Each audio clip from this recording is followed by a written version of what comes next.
This week's tip is about cables and how to read them. And next week I'll do more complex cables, but this is a very simple type of cable and it's a good place to start. Now, as I did last week, I worked the right side rows in cream and the wrong side rows in blue. And when most people look at a cable pattern, what they think is the cable row is the row right here that's worked in blue, because it's the most obvious. It looks like the first place the stitches are twisted. But as with increases and decreases, the result of the cable row is the row below.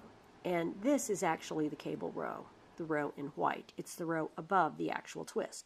So if I were counting these rows, I've got 1, 2, 3, 4, 5, that's the cable row, 6. So it's a 6th row cable pattern.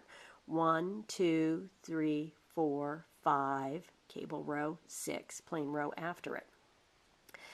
And so if you are trying to count your cable rows, it's a good point to put in some kind of marker as to what is row 1. Now in this case, the row 1 is, the cable is made on the 5th row, so I would probably want to put a marker right here. So this would be 1, 2, 3, 4, 5, 6.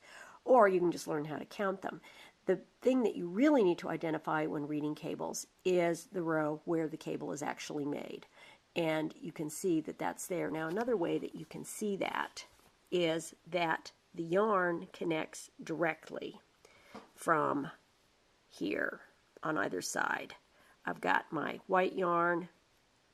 Here's the yarn between it, and there's my next stitch.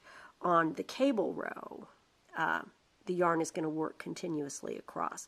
On the row below, that's not the case, and you can see, I have to drop that, you can see that there is actually no join at all between the row below the cable. There's the row where the cable was made. You can see that the stitches are all interlocked, and then the row below, the stitches are not interlocked. And that's another way you can identify them.